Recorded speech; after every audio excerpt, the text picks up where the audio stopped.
Hello students, on behalf of Rayat Shikshan Sanstha's Rayat Online School Education, that is ROSE project, I welcome all of you to HGM College Karad. Myself Shubhangi Jadhav. In the last lecture, we started the chapter Solid State in Chemistry. This is our second lecture. In the previous lecture, we studied the definition and types of solids and the important phenomenon named as isomorphism and polymorphism. In today's lecture, we will study the classification of crystalline solids and the crystal structure. In the crystal structure, we will study the basic terms as lattice and basis. We will also study the structure of unit cell and its types. Now, see first the classification of crystalline solids. The crystalline solids are classified into four main types: ionic crystals, covalent network crystals, molecular crystals, and metallic crystals. This classification is done on the basis of constituent particles present in these crystals. See here, as the name indicates, ionic crystals possess charged ions as the constituent particles. Covalent network crystals possess the atoms as the constituent particles. The molecular crystals possess molecules, while the metallic crystals possess metallic elements as the constituent particles. Now, in this lecture, you have to learn the details about all these four types of crystals. So, see first the ionic crystals. We know that in ionic crystals, the constituent particles are the charged ions, that is, cations and anions. Now, these ions may differ in their size. Generally, we know that the cations are having smaller size than the anions. The anions have larger size. Now, these ions are arranged in a regular manner in three dimensions to form the entire crystal. Here, in this crystal, again, these oppositely charged ions are held together by a strong electrostatic forces of attraction, and we name this strong electrostatic force of attraction in between the oppositely charged ions as the ionic bond. And due to this strong ionic bond, the ions in the ionic crystal are not free in its solid state. Okay, and therefore here the ionic crystals are non-conductors of electricity. Now see some more examples. This is again the structure of sodium chloride. This one is cesium chloride, and this one is zinc sulfide. Here see how the particles are arranged in an alternative manner so that the electrical neutrality in the entire crystal is maintained. Okay. Now, with the help of these observations, we can easily write the characteristics of ionic crystals. First, we will define the ionic crystals. See the definition. The crystalline solids in which the constituent particles are charged ions as cations and anions are called as ionic crystals. Here again I am showing you the structure of NaCl. In this NaCl molecule, the Na plus and Cl minus ions are arranged in a regular but alternative manner so that the electrical mentality of the entire molecule get maintained. Okay, see the property, that is cations and anions may differ in size. The cations and anions are held together by strong electrostatic force of attraction named as ionic bond, and due to this strong ionic bond, these crystals are hard and brittle. They have high melting points and boiling points, and They are good non-conductors of electricity in solid state due to absence of free ions, but they become good conductors in molten state or in aqueous form. Here, when these solids are fused or if their aqueous solutions are made, the ions become free to move and therefore they become good conductors of electricity. See some examples of ionic crystals.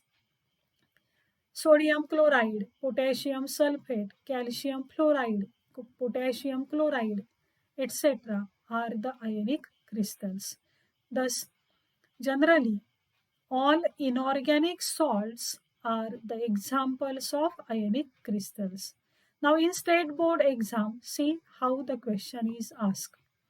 Write a short note on ionic solids. This question is asked for 2 marks. Here you have to write the definition of ionic crystals along with its properties and examples. Okay. Now see the second type, that is covalent network crystal. In covalent network crystal, the constituent particles are the atoms and these atoms are held together by a strong covalent bond. Here I am showing you the structure of silica, SiO2. In silica, the bigger atoms are of silicon atoms. These dark blue colored atoms are the silicon atoms, while the blue colored spheres are indicating the oxygen atoms.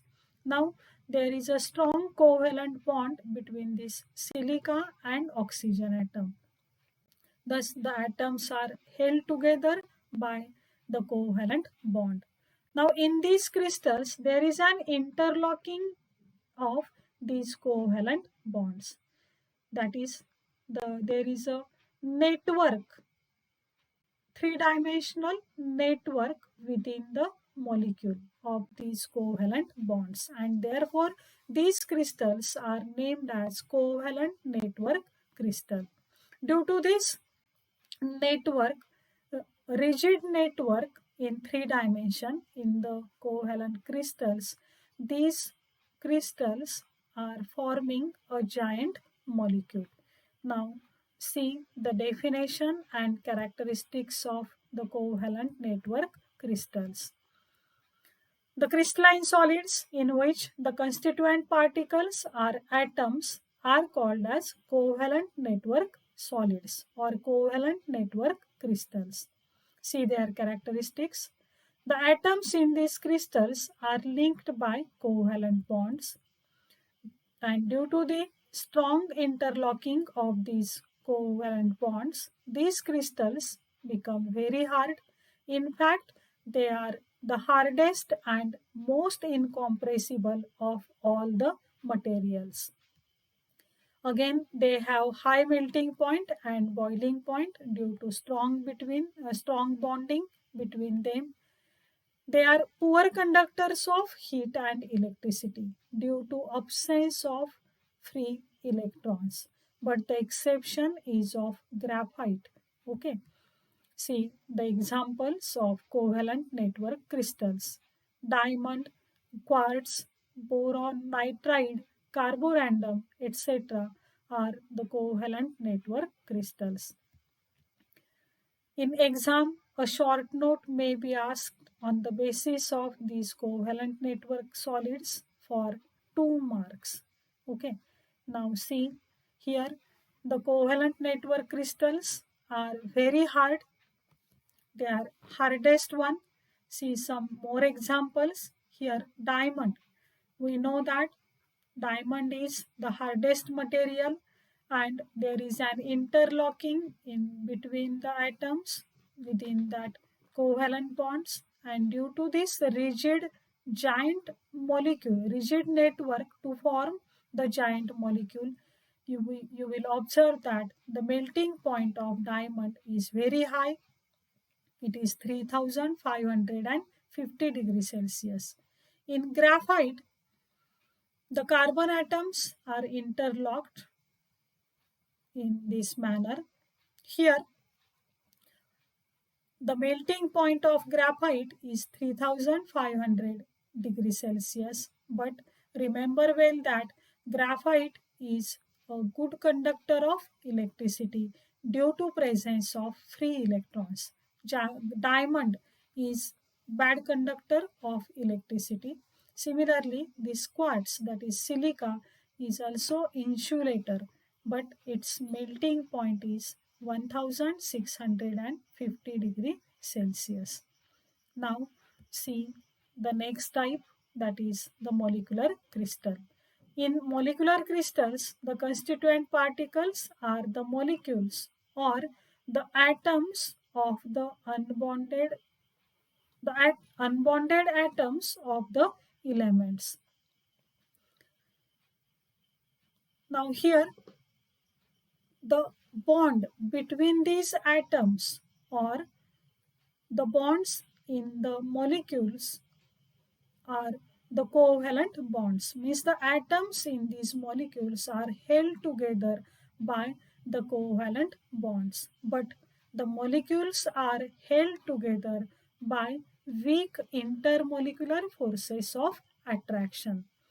Now see the definition of molecular crystal.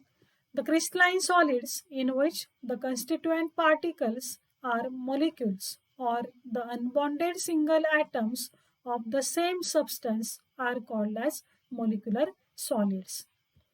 Here the bonds within the molecules are covalent bonds, but the molecules are held together by various intermolecular forces of attraction such as dipole-dipole interaction, dispersion forces, and the hydrogen bonds. We will see the details about these intermolecular forces of attraction in the next part. Due to these weak intermolecular forces of attraction, these molecular crystals are the soft substances. They are also non-conductors of electricity. Again, they have low melting point. Now here, see one of the example of molecular crystal, that is a dry ice. Here, dry ice is nothing but solid carbon dioxide. When the carbon dioxide gas undergoes solidification, it forms the structure just like ice, and therefore it is named as dry ice. Remember the common name of this solid carbon dioxide. See more examples. The substances such as chlorine, methane, hydrogen, carbon dioxide, oxygen, which are existing generally in gaseous state, but when they are solidified in solid state, they form the molecular crystals. Again, some crystalline organic compounds are also the molecular crystals. Okay. Here in exam, again, the short note may be asked for 2 marks on the basis of these molecular crystals. Now see here the types of intermolecular forces of attractions in molecular crystals. 3 types of intermolecular interactions are there. The first one, that is dipole-dipole interaction. You have studied these types of interactions in 11th standard in the chapter states of matter. I will just revise them. Here, as the name indicates, these dipole-dipole interactions are observed in those molecules which are having a permanent dipole moment. And we know that the permanent dipole moment is observed in polar molecules. So, the dipole-dipole interactions are observed in polar molecules having a permanent dipole moment. These are the weak forces of attraction, and they are also called as polar molecular crystals.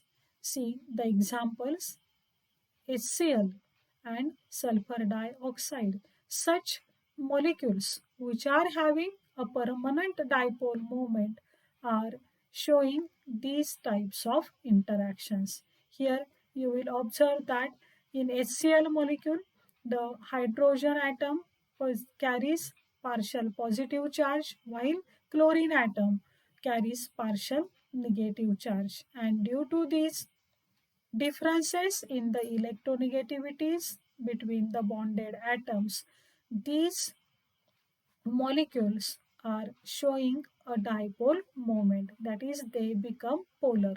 Here in case of sulfur dioxide also, sulfur atom acquires partial positive charge, while the oxygen atoms are acquiring partial negative charge.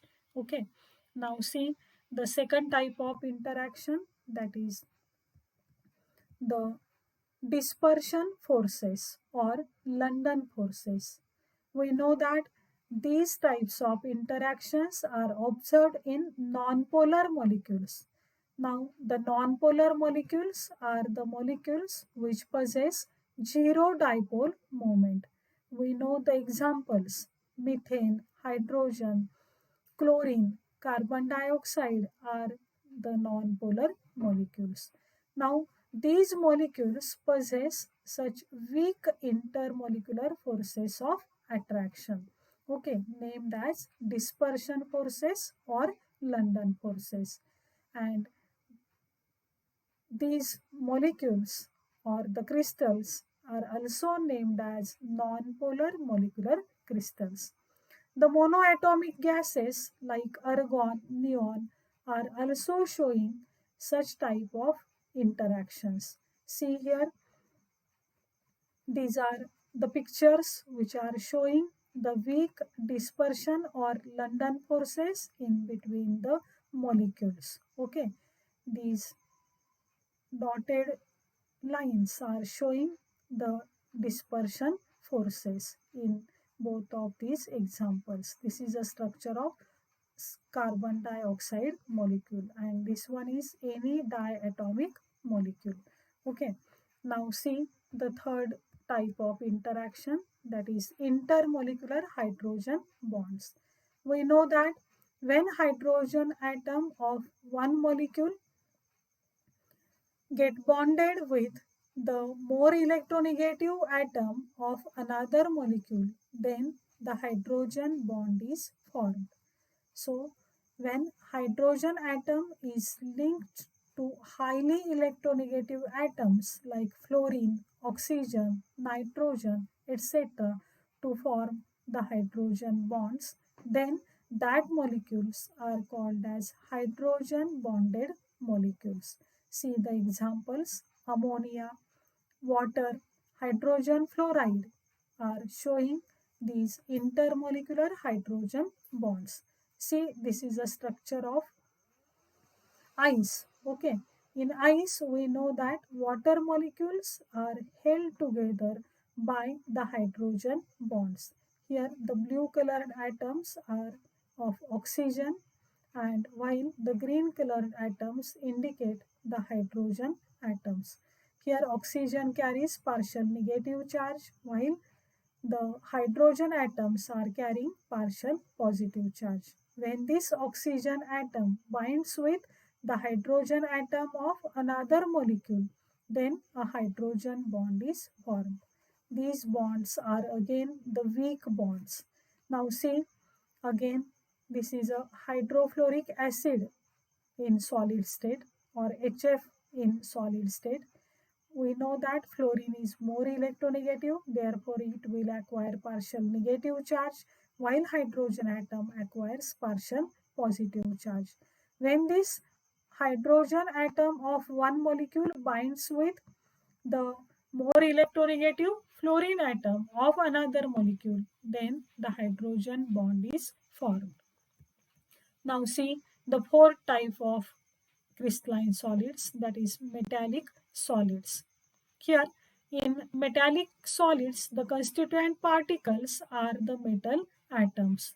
Now these metal atoms are electropositive in nature. We know that the metals atoms have tendency to lose their electrons to form the positively charged metal ions. Now, when the electrons are lost, they get embedded in between these metal ions. Okay, now see, the metal atoms like copper, iron, magnesium, and so on are having the tendency to lose their valency shell electrons. And when such valency shell electrons are lost, they are forming the metal ions, okay, which are having a positive charge. And these metal ions are embedded in a sea of mobile electrons. Now, the electrons which are lost by the metal atoms get embedded, these electrons become free, and thus the metal ions are getting embedded in such sea of electrons. Thus, here these positively charged metal ions are held tightly by the strong electrostatic force of attraction between the metal ions and the negatively charged electrons. And this electrostatic force of attraction between the metal ions and the electrons is called as a metallic bond. Thus, in metallic solids, the metal atoms are held together by a strong metallic bond. So, see the definition of metallic crystals. These are the crystalline solids formed by atoms of the same metallic element held together by a metallic bond. These are often described as an array of positive ions immersed in a sea of mobile electrons. The attractive interactions between cations and the mobile electrons constitute the metallic bond. Now see the properties of metallic crystals. Here the metals are malleable, that is, they can be hammered into thin sheets. They are ductile, that is, they can be drawn into thin wires. They possess metallic luster, that is, they have shiny surface, and they are good electrical and thermal conductors due to presence of large number of free electrons. See some examples of metallic crystals. All the metals like sodium, potassium, calcium, lithium, iron, gold, silver, cobalt, etc. Okay, short note may be asked in exam for 2 marks for these metallic crystals. Now we have to study here the crystal structure. First we will define the crystal.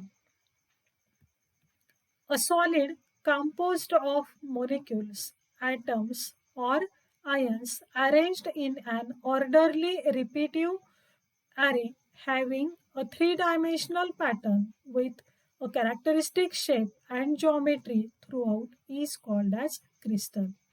Now, here, if you try to learn the entire structure of a whole crystal, then it becomes very difficult, but here it can be made easy with the help of two basic terms. See, the ordered three-dimensional arrangement of particles in the crystal is described by using the two terms named as lattice and basis. See the meanings of these two terms. First, we will study the lattice. Lattice is a geometrical arrangement of points in a three-dimensional periodic array. We know that in the crystal, the constituent particles are atoms, ions, or molecules, and they are spherical in shape. Here, at their center, there is presence of the nucleus. Now, this position of that particles at, is represented with the help of the point, and that point is named as a lattice point. So here, when these points are arranged in a regular geometrical manner in 3 dimension, then a lattice is formed. Okay, now see the basis. The constituent particles that are attached to the lattice points form the basis of the crystal lattice. That is, when we attach the particles to the lattice points, that is the center positions of the particles, then we are getting a entire crystal. See here how the entire crystal is obtained. These are the lattice points which are giving the positions of the particles with the help of points. Okay, so this is a lattice. These are the particles which are to be attached to these lattice points, means these particles are showing or having their position at these lattice points. Thus, when we attach this basis to the lattice, then we are getting the crystal. Mathematically, we can say that lattice plus basis is equal to crystal. Okay, now here we will study the next concept, that is unit cell and the crystal lattice. If you try to learn the structure of entire crystal lattice, it will become very difficult. The arrangement of the constituent particles in that entire crystal lattice cannot be studied easily. But if you take such small portion of that lattice, then here you will get here the arrangement of constituent particle in a simplified manner. Here I have taken the group of some constituent particles and connected them with the help of lines. Okay, so this portion is the smallest portion of the entire crystal. Now when we continue the arrangement of these particles along the 3 dimensions, that is along x, y and z axis, then the entire crystal is obtained. See how the particles are arranged along 3 directions. Okay, thus we are getting a regular and repeating arrangement of the particles in 3 dimensions. So this smallest portion of the crystal lattice which get repeated to form the entire crystal is called as unit cell. Now see the definition of unit cell. The smallest repeating structural unit of a crystalline solid is called as unit cell. Now, any unit cell can be described with the help of 2 kinds of parameters. The first one, dimensions, that is axial lengths or the edge lengths. These axial lengths or edge lengths are denoted by the symbols A, B and C along the axis. Okay. And the second parameter is the angles. Now see first the axial lengths. This is the structure of unit cell.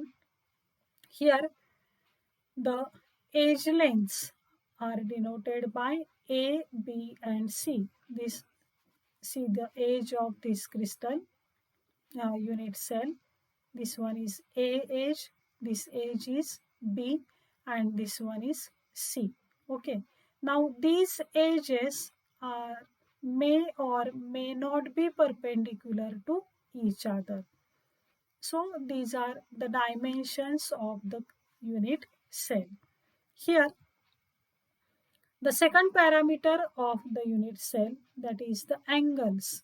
The angles lying in between the edges, and these angles are denoted by symbols alpha, beta and gamma. See here, this alpha angle lies in between the edge B and C. Okay, while the angle beta lies between the edges A and C, and the angle gamma lies between the edges B and C. With the help of the structure of unit cell, now we can study easily the structure of entire crystal lattice. So remember well here that the structure of unit cell is same as that of the entire crystal lattice. Okay. Now see the types of unit cells. On the basis of arrangement of constituent particles in the unit cell, here there are main two types of the unit cell. The first one primitive and the other one that is centered unit cell. In primitive unit cell, the constituent particles are arranged only at the 8 corners. We know that any unit cell has 8 corners, 6 faces and 12 edges. So these are the particles which are present at only corner positions, and therefore it is named as primitive unit cell. In centered unit cell, the one or more particles are present at the positions other than the corner positions along with the corner particles. See here, you will observe that along with these corner particles, there is one particle lying at the center of this cube. So, such particles, such unit cells are named as the centered unit cells. Now, these centered unit cells are again classified into three subtypes: body centered, face centered, and the end centered unit cell. Now, see first the body centered unit cell. In body centered unit cell, the constituent particles are present at 8 corners, and along with this, one particle is present within the body of that unit cell. Okay, and therefore it is named as a body centered unit cell. Now see here the particles present at 8 corners. Okay, and one of the particle is present within the body of this unit cell. In the face centered unit cell, the particles are present at 8 corners, but along with this, 6 particles are present at the center of 6 faces. Okay, and in the end centered unit cell, here you will observe that along with 8 corner particles, 2 particles are present at the centers of 2 opposite faces. Thus overall there are 4 types of unit cell. The first one primitive or simple unit cell. The second one, that is body centered unit cell. Third one, face centered unit cell. And the fourth one, that is named as end centered or base centered unit cell. Now remember well the arrangement of constituent particles in all these 4 types of unit cells. Thank you.